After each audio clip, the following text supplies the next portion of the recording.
Vote দিয়া যে রকমের লোক পার্লামেন্টে পাঠাইছেন ওই রকমের ফল আপনি পাবেন। এই জন্য দিনদার ইমানদার আলেম তাদেরকে পার্লামেন্টে পাঠান, যাতে কোরআনের রাজ কায়েম হয়ে যায়। এবার শুনুন রাসূলুল্লাহ কি বলছেন। আল্লাহ নবী বলছেন, ফাওয়াল্লাযী নাফসি বিয়াদিহি, ওই আল্লাহর কসম করি যার দস্তে কুদরতে, যার হাতের মুঠায় মুহাম্মদ সাল্লাল্লাহু আলাইহি ওয়াসাল্লামের জীবন,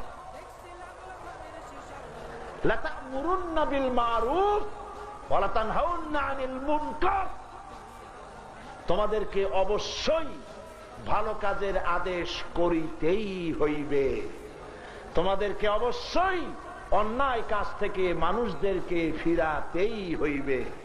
আও লা ইউসাল্লিতান্নাল্লাহু আলাইকুম সুলতানান জালিমান, যদি তোমরা এই কাজটা না করো তাহলে তোমাদের উপরে জালেম শাসক আল্লাহ চড়াই দিবে,